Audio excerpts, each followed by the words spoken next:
되겠습니다. 그 외에 우리 교회 소식은 우리 주보를 참조하시고 우리 시간에 다 같이 하나님의 말씀 보기로 하겠습니다. 오늘 우리에게 주시는 하나님의 말씀은 우리 누가복음 19장 우리 1절서부터 우리 10절까지 말씀됩니다. 우리 이 시간에 다 같이 함께 우리 누가복음 19장 1절부터 10절까지의 말씀 우리 한 절씩 돌아가면서 우리 봉독하는 시간 갖겠습니다. 누가복음 19장 1절부터 10절까지 말씀됩니다. 제가 1절 말씀 먼저 봉독하겠습니다. 누가복음 19장 1절 말씀입니다. 예수께서 여리고로 들어가 지나가시더라. 삭개오라 이름하는 자가 있으니 세리장이요 또한 부자라.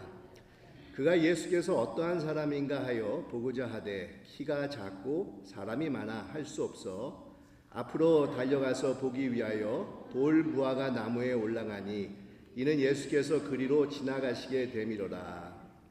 예수께서 그곳에 이르사 쳐다보시고 이르시되 삭개오야 속히 내려오라. 내가 오늘 내 집에 유하여야 하겠다 하시니 급히 내려와 즐거워하며 영접하거늘 무사람이 보고 수군거려 이르되 저가 죄인의 집에 유하러 들어갔도다 하더라. 삭개오가 서서 주께 여짜오되 주여 보시옵소서 내 소유의 절반을 가난한 자들에게 주겠사오며 만일 누구의 것을 속여 빼앗은 일이 있으면 내 갑절이나 갚겠나이다. 예수께서 이르시되 오늘 구원이 이 집에 이르렀으니 이 사람도 아브라함의 자손이로다. 인자가 온 것은 잃어버린 자를 찾아 구원하려 함이라. 아멘. 우리 오늘 말씀을 보면 우리 예수님께서 여리고로 지나가시더라 이렇게 시작을 하고 있지 않습니까? 근데 우리 예수님께서 여리고로 지나가신다 이 말은 사실은 굉장히 평범하고 아주 단순한 문장입니다. 무슨 중대한 계획이나 아니면 목적이 없이 단지 자신이 갈 길을 그냥 지나간다라는 그런 뜻이 여리고를 지나간다라는 그런 문장에 담겨 있는 것입니다. 하지만 여러분 여리고를 지나가는 사람이 누굽니까? 우리 예수님이시지 않습니까? 근데 예수님께서 어디를 지나가신다라는 것은 그리 간단한 일이 아니라는 겁니다. 우리가 같이 보통 사람들은 어디를 가면 그냥 스쳐 지나갈 수가 있습니다. 하지만 역사의 주인공이 되신 예수님께서는 그냥 스쳐서 지나가시는 법이 없으신 분이시라는 겁니다. 이런 사실을 생각해 보면 지나가신다는 말에는 우리 주님께서는 누군가에게 기회를 주시고자 한다라는 의미가 그 가운데 포함이 되어 있다는 것을 생각해 볼 수가 있다는 겁니다. 만약 우리 주님께서 우리가 살고 있는 이 지역을 지나간다고 하면 이 방문이라는 의미도 있겠지만 LA 지역에 살고 있는 우리에게 무언가를 이렇게 주시고자 싶어 하신다. 무슨 기회를 허락해 주시고자 한다라는 그런 의미가 이 가운데 포함이 되어 있다는 겁니다. 마치 한국의 대통령이 워싱턴을 방문해가지고 정상회담을 하고 나서 이제 돌아가는 길에 이제 LA를 이렇게 들린다고 했었을 때 그냥 스쳐가기 위해서 LA를 들리는 것이 아니지 않습니까? 가령 예를 들면 한인들이 제일 많이 살고 있는 LA를 방문해서 이 교포들을 위로하고 또 애로사항을 듣기 위해서 어떤 목적을 가지고 LA를 들려서 지나가게 된다는 겁니다. 여러분 이것과 똑같은 것이라는 겁니다. 우리 예수님께서도 여리고를 그냥 지나가신다라는 것은 그냥 스쳐 지나가는 것이 아니라 무슨 목적이 있기 때문에 무슨 계획이 있기 때문에 우리 예수님께서 여리고를 지나가신다는 겁니다. 여러분 예수님께서 이 지나가시고자 하는 이 여리고라는 그 도시는 사실 8,000년이 넘는 긴 역사를 가지고 있는 아주 정말 유서 깊은 그런 지역이라고 할 수가 있습니다. 아마 여리고라고 하면 많은 분들은 이 구약에서 여리고성이 무너진 것을 이렇게 생각하는 그런 분들이 많이 있을 텐데 하지만 예수님 당시에 여리고라는 도시는 녹음이 우거지고 정말 꽃이 만발하고 향유가 정말 발달이 된 아름다운 그런 도시였다는 겁니다. 그곳에는 많은 그런 유명한 우물들이 있어서 물이 풍족한 곳으로 특별히 꽃이 많기 때문에 이 향유라든지 아니면 이 꿀이 아주 풍부한 이 도시였다는 겁니다. 특별히 장미가 많은 도시였기 때문에 장미가 많이 이렇게 아름답게 피어 있는 그런 여리고를 보면서 이 사람들이 하나님의 낙원이다 이렇게까지 불렀다는 겁니다. 그렇게 여러분 이처럼 여리고는 참 아름답고 부유한 도시였습니다. 무화과 열매며 장미며 향유 등 로마나 다른 나라에 수출을 많이 하는 그런 곳으로서 경제 또한 아주 활발하게 움직이는 그런 곳이었다는 겁니다. 이처럼 여리고는 정말 아름다운 도시였을 뿐만 아니라 경제적으로 이 부유한 곳이었기 때문에 많은 상류층 사람들이 거주지로 각광을 받고 있는 그런 곳이었습니다. 이 제사장이라든지 레위인을 비롯해서 많은 지식인들, 부유층들, 상류층 사람들이 거주하기를 선호하는 곳이었다는 겁니다. 여러분, 우리 예수님께서 들려주신 선한 사마리아 비유를 우리가 잘 알고 있지 않습니까? 그런데 여러분, 그 비유의 말씀을 자세히 읽어보면 제사장과 레위인들이 성전 근무를 마치고 자신들이 살고 있는 거주지로 내려가다가 강도 만난 사람을 만났는데 뭐라고 얘기를 하고 있느냐 하면 거주지가 있는 여리고로 내려가다가 강도 만난 사람을 만났다라고 기록을 하고 있을 정도로고, 당시의 여리고는 굉장히 부유한 상류층 사람들이 거주하는 그런 곳이었다는 겁니다. 이런 여리고를 우리 예수님께서 찾아오시게 됐는데, 여러분, 여리고에 살고 있는 사람들에게 우리 예수님은 과연 얼마나 중요한 분으로 여겨졌겠습니까? 누군가가 자신의 집으로 모실 만도 한데 어느 누구도 선뜻 예수님을 모시려고 하는 그런 사람이 없었다는 겁니다. 한 사람도 예수님을 영접하는 사람이 없어서 우리 예수님께서는 여리고를 머무를 이 계획이 없이 그냥 지나가시게 되었다는 겁니다. 그래서 여러분, 예수님께서 여리고를 지나가시더라라는 말에는 이런 씁쓸한 의미도 포함이 되고 있는 것이라는 겁니다. 우리 예수님께서 여리고에 들어가셔서 그 마을을 지나가는 동안에 많은 사람들이 나와서 이 구경을 합니다. 이 소문으로만 듣고 있었던 예수님이란 사람이 지나간다는 말에 단지 호기심에서 사람들이 나와서 구경을 할 뿐이지 어느 누구도 진지함을 가지고 예수님에 대해서 알아보거나 아니면 이야기를 나누기 위해서 나온 사람은 한 사람도 찾아볼 수가 없었다는 겁니다. 아마 우리 예수님께서는 조금은 안타까운 마음을 가지고 묵묵히 발걸음을 옮기면서 여리고를 지나가고 계셨을 것입니다. 그런데 전혀 생각지 못했던 한 사람이 예수님을 만나보고 싶어 했었다는 겁니다. 여리고에 살고 있었던 이 세리장이었던 삭개오였는데 로마 정부에서 고용된 하수인과 같은 사람이었습니다. 이 로마 정부는 세리들을 채용을 해가지고 이 자신들이 점령하고 있었던 지역에 세금을 걷어들이는 역할을 맡겼는데, 근데 세리들은 로마 정부에서 할당한 일정 금액만 걷어들이는 것이 아니라 세금액에 자신들이 갈취할 수 있는 금액을 더해가지고 이 백성들의 경제적인 허리를 휘게 만드는 그런 자들이었다는 겁니다.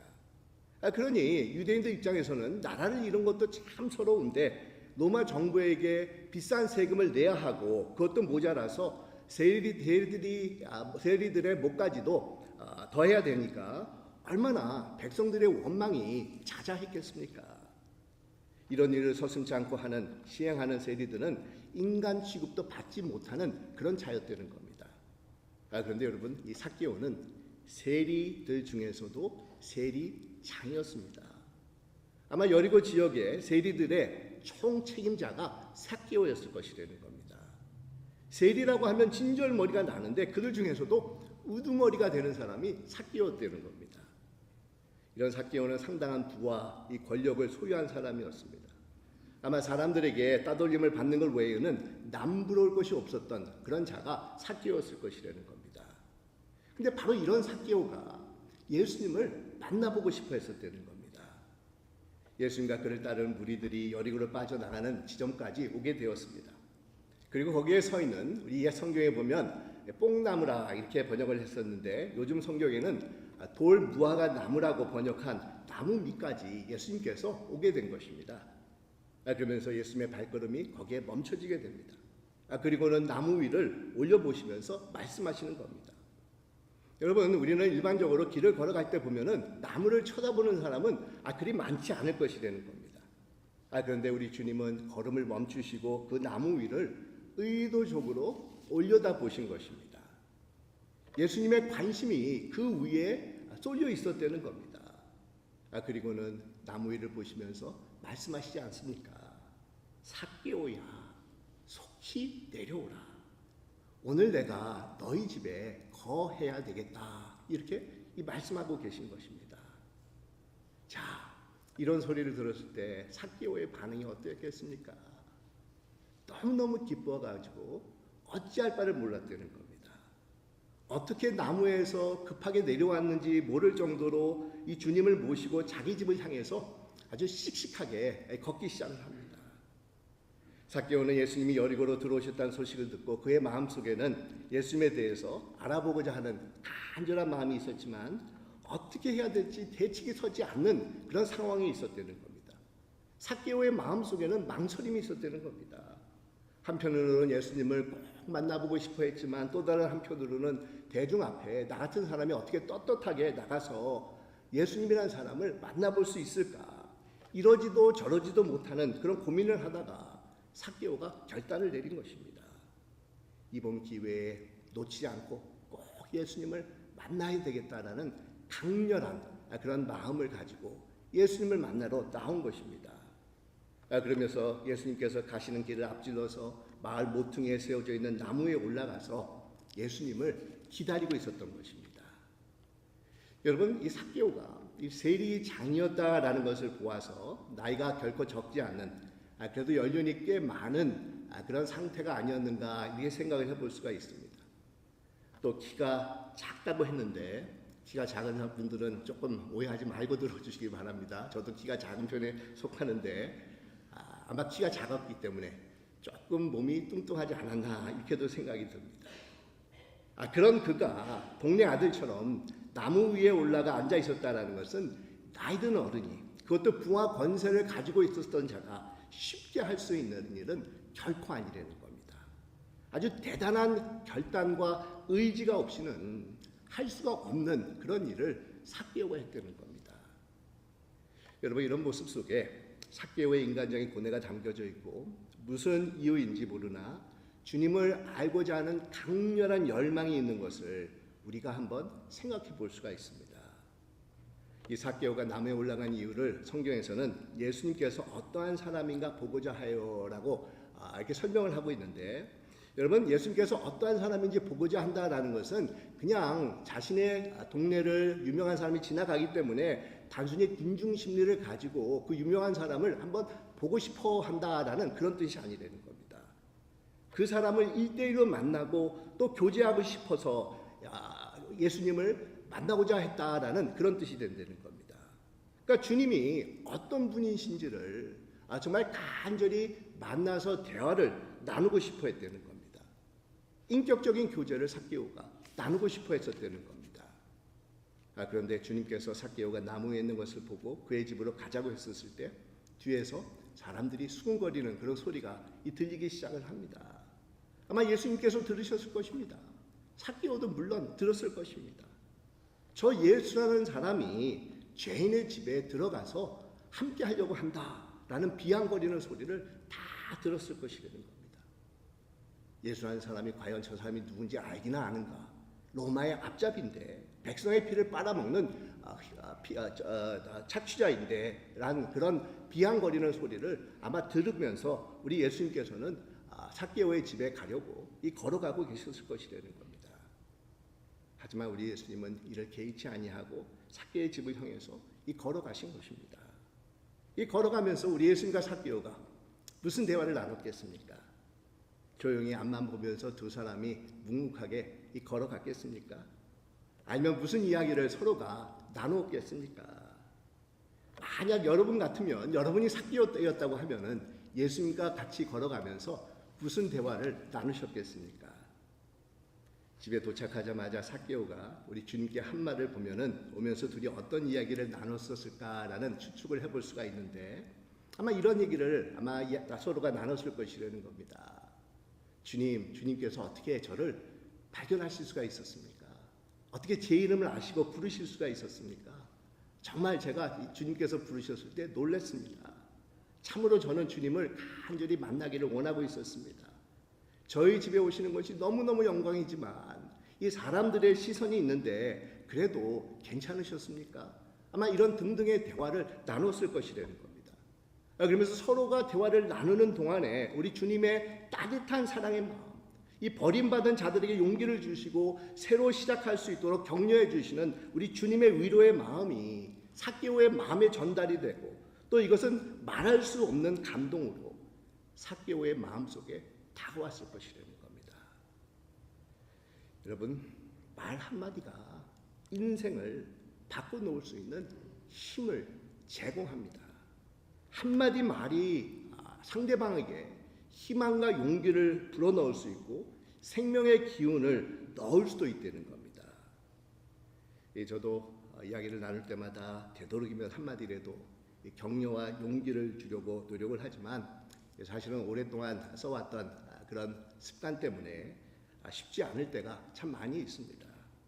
그래도 여러분, 우리는 주님을 만난 자들로서 서로 격려하고 위로하고 한마디라도 생명을 불어넣는 언어를 사용하기 위해서 부단히도 노력하는 그런 자들이 되어야 된다는 겁니다. 특별히 가까운 사람일수록 더더욱 그러해야 된다는 겁니다. 자, 그러면서 삭개오는 자기 집에 도착하자마자 주님 앞에 앉지도 못한 채 너무 들떠서 흥분한 목소리로 이 말을 하는데, 주님 보십시오. 내 소유의 절반을 가난한 자들에게 주겠사오며 만일 누구 것을 속여서 빼앗은 것이 있으면 내 갑절이나 더해서 갚겠습니다. 이렇게 얘기를 하고 있는 겁니다.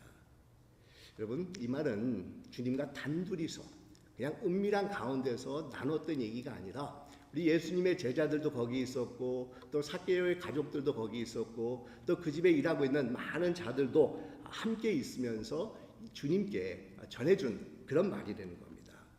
그러니까 예수님께서 자기 집에 오시겠다라는 것에 대해서 너무 감사해서 자기의 소유의 절반을 가난한 사람들에게 나눠주고, 또 불의하게 빼앗은 것이 있으면 4배나 더해서 갚겠다라고 삭개오가 이 말을 하고 있는 것입니다.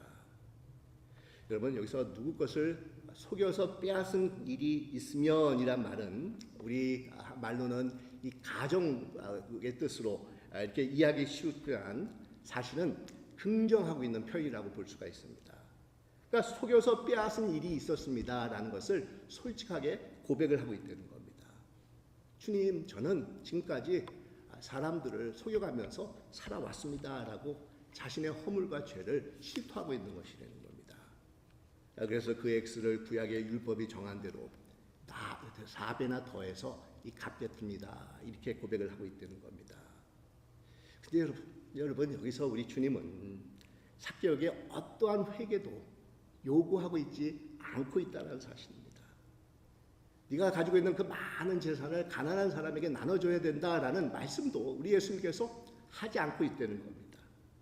세리장직을 감둬야 한다라는 말도 하지 않으셨다는 겁니다. 왜 이렇게 지금까지 잘못된 인생을 살았느냐라고 꾸중이나 야단도 치지 않고, 설교는 물론 우리 예수님께서 하지 않고 계셨다는 겁니다. 이 모든 것은 삭개오 스스로 결단한 것입니다. 스스로가 고백하고 있는 것이라는 겁니다.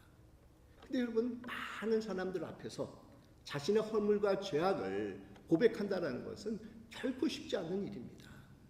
하지만 사람들이 보는 앞에서 삭개오는 자신이 행한 모든 허물과 그런 추잡한 일들을 솔직하게 이 고백을 한 것입니다. 그리고 회개한 결과로 이 모든 것을 다 갚겠습니다라고 예수님께 약속을 전하고 있는 것이라는 겁니다. 우리 주님은 이런 삭개오의 행동을 보면서 놀라움을 금치 못하셨습니다. 그가 여리고에 살고 있었던 제사장과 같은 거룩한 종교인들이나 아니면 부유하고 많이 배운 고상한 사람들보다도 더 하나님께 합당한 자임을 우리 예수님께서는 느끼고 계셨다는 겁니다. 그러니 여러분, 사람들의 생각과 우리 주님의 생각이 얼마나 이 다른 것이겠습니까? 그러면서 우리 예수님께서 이렇게 말씀을 합니다. 오늘 구원이 이 집에 이르렀으니 이 사람도 아브라함의 자손이로다. 인자가 온 것은 잃어버린 것을 찾아서 구원하려 함이라.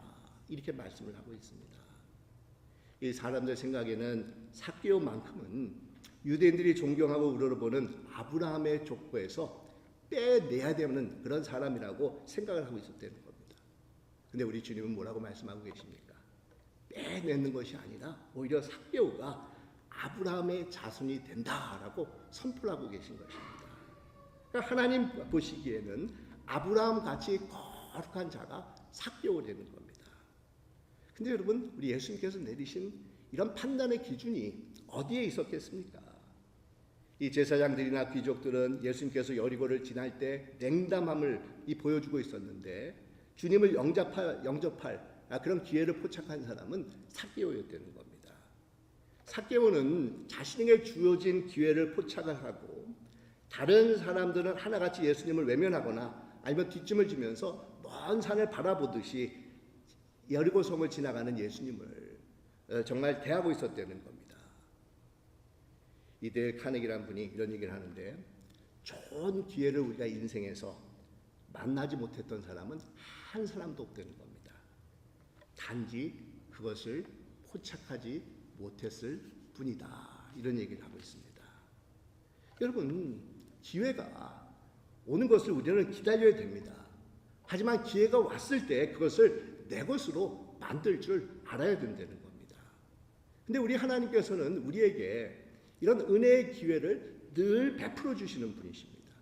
늘 우리 옆에 함께하고 계시고 우리 옆을 지나가고 계신 분이라는 겁니다. 이때 기회를 잡아서 주님을 만나는 축복을 받느냐라는 것은 전적으로 우리 자신들에게 달려있는 것이라는 겁니다. 주님이 주시는 기회를 어떻게 선용을 했느냐에 따라서 우리의 인생이 달라질 수가 있는 것이라는 겁니다. 우리 에베소서에 보면 세월을 아끼라 때가 악하니라라는 그런 말씀이 있는데, 여러분, 어떤 번역에서는 시간을 속량하라 이렇게 기록을 하고 있습니다. 그러니까 아끼라는 영어는 redeem이라고 하는 그런 단어가 되는데, 요즘 우리가 크레딧 카드를 사용을 하면은 이 포인트가 이렇게 쌓여가지고 나중에 그것을 캐시 보너스로 받을 때가 있지 않습니까? 이것을 영어로 가리켜서 redeeming 한다 이렇게 얘기를 하고 있는데, 쌓여 있는 것을 살려서 사용한다 이런 뜻이라는 겁니다. 근데 여러분, 우리 주님께서 주시는 많은 기회가 우리에게 다가오는데 그 기회를 우리는 쌓아만 두지 말고 유용하게 적극적으로 사용할 줄 아는 자들이 되어야 된다는 겁니다. 주님께서 우리에게 주시는 기회를 리디밍하는 그런 믿는 자들이 되어야 된다는 겁니다. 삭개오는 사람들이 흔히 사용하지 않는, 소위 말하면 예기치 못하는 아주 창의적인 방법을 사용한 섬에서 자신에게 주어진 일생의 기회를 놓치지 않고 포착을 하면서 우리 예수님을 만나는 놀라운 축복을 경험하게 됩니다. 어느 누구도 상상하지 못하는 나무 위에 올라가서 예수님을 기다리고, 또한 자신의 재산을 가감없이 가난한 자들을 위해서 사용하겠다라는 결단을 통해서 자신에게 주어진 기회를 사용하면서 주님을 만난 사람이 바로 삭개오였다는 겁니다. 그리고 당당히 아브라함의 자손이 되는 놀라운 축복을 주님으로부터 받을 수가 있었다는 겁니다. 여러분, 어떻습니까? 우리는 과연 하나님께서 주시는 이런 기회를 어떻게 사용하고 있다라고 생각을 하고 계십니까? 약 500년 전인 15세기경에 금속 활판 인쇄기를 발명해서 성경을 대중에 공급하는데 아주 획기적인 그런 역할을 했던 요하네스 구텐베르크라는 그런 분이 있습니다. 역사학자들에 의하면 이분의 발명한 그런 인쇄술로 인해서 이 마틴 루터가 일으킨 종교 개혁이 정말 유럽 전역에 퍼져가는 아주 지대한 그런 공헌을 했다고 하는데, 만약 이분이 발명한 그런 인쇄기가 없었다고 하면은 이 종교 개혁도 쉽게 헛수고로 끝날 수가 있었다는 겁니다. 이 마틴 루터가 로마 캐톨릭을 향해서 95개의 조항들을 이렇게 내세웠는데, 이분이 발명한 그런 활판 인쇄술에 의해서 대량으로 인쇄가 가능했기 때문에 2주 만에 그 내용이 독일 전역에 퍼지게 됩니다. 그리고 2달 안에 유럽 전체에 그런 종교 개혁에 대한 내용이 퍼질 수 있어서 이 종교 개혁의 놀라운 불길이 활활 타오를 수가 있었다는 겁니다. 그런데 이분은 처음에는 이런 발명을 하는 그런 기술자가 아니었습니다. 성경을 이렇게 베껴 쓰는 그런 자였다는 겁니다. 하지만 성경의 긴 사본을 일일이 하나씩 손으로 쓰는 것이 너무도 이렇게 힘들어가지고 이분을 지치게 했다는 겁니다. 그러면서 이분이 늘 기도했다고 그러지 않습니까? 하나님, 좀 성경을 쉽게 옮겨서 많은 사람들에게 읽게 하는 방법이 없겠습니까? 그 방법을 제게 가르쳐 주십시오. 이런 기도를 늘 드리고 있었다는 겁니다. 그러면서 기도하는 중에 어느 날 인쇄기가 보였다는 겁니다. 그러면서 이분이 그 기억을 되살려가지고 발명한 것이 바로 금속 인쇄기였다는 겁니다. 그러면서 그 인쇄기를 발명을 하고 나서 동료들에게 이렇게 말했다고 하지 않습니까? 여러분, 하나님께서 내게 이런 일을 보여주셨는데 우리가 하나님 일을 해야 됩니다. 하나님께서 내게 분명한 그런 청사진을 보여줬습니다. 이런 얘기를 했다는 겁니다. 여러분, 그렇습니다. 구하는 자가 받을 수 있는 것입니다. 찾는 자가 발견하게 되는 겁니다. 문을 두드리는 자에게 그 문이 열리게끔 되어 있다는 겁니다. 간절히 열망하는 자에게 우리 주님께서는 절대로 외면하지 아니하고 우리와 함께하여 주시는 분이시라는 겁니다. 우리 전에 오는 이야기에 따르면 삭개오는 후에 가이사랴 지역에 감독이 되었다고 그러지 않습니까? 그러면서 오래전에 자신이 예수님을 만났던 그 나무를 가끔 찾아가가지고 그 나무를 어루만지면서 우리 하나님께 감사를 드렸다는 겁니다. 그러면서 그 나무를 보면서 자신과 같은 죄인을 불러주시고 품어주신 그 하나님의 놀라운 은혜를 생각하면서 그 감격 속에 늘 빠져가는 체험을 했던 사람이 삭개오였다는 겁니다. 여러분, 오늘날에도 우리 하나님께서 우리 모두에게 기회를 허락해 주고 계시다는 겁니다. 누군가에게 똑같이 기회를 허락해 주시는 분이시라는 겁니다. 우리의 인생을 돛담배로 아마 한번 비유를 해본다고 하면 우리 하나님께서는 이 세상에 떠있는 또 많은 돛담배들에게 똑같이 은혜의 바람을 불어 넣어 주시는 분이시라는 겁니다. 근데 우리 안에 있는 그 돛을 어떻게 방향을 맞춰서 은혜의 바람을 받는 거에 따라서 우리의 항해 길이 달라질 수가 있다는 겁니다. 여러분, 그렇습니다. 지금도 주님께서는 우리에게 똑같은 기회를 허락해 주고 계십니다. 하지만 우리가 믿음의 눈을 가지고 우리의 삶을 바라볼 때 우리 하나님께서 우리에게 허락해 주시는 기회를 우리는 느낄 수가 있는 것입니다. 비록 힘들고 어려운 상황이 온다 할지라도 오히려 그것이 하나님을 만날 수 있는 기회라는 것을 깨달을 수가 있는 것이라는 겁니다. 여러분, 문제는 그 기회를 우리가 어떻게 사용하는 것에 달려있다는 겁니다. 여기에 따라서 우리의 인생이 획기적으로 달라질 수가 있다는 겁니다. 여러분, 주님께서는 모든 상황 속에서 우리와 함께 하시면서 자신을 만날 수 있는 기회를 허락해 주시는 분이십니다. 그러기 위해서 우리는 늘 겸손한 마음을 가지고 주님을 바라보는 자들이 되어야 됩니다. 믿음을 가지고 영의 눈이 열리기를 위해서 강구하는 이 자들이 되어야 된다는 겁니다. 그러면서 최선을 다해서 내가 가지고 있는 자존심과 이 교만과 체면과 이 모든 것을 다 내려놓고 결단하셔서 하나님께서 주시는 기회를 선용할 줄 아는 그런 자들이 되어야 된다는 겁니다. 그랬을 때 우리 하나님께서는 분명히 우리와 함께 하시면서 우리의 삶을 축복해 주실 것입니다.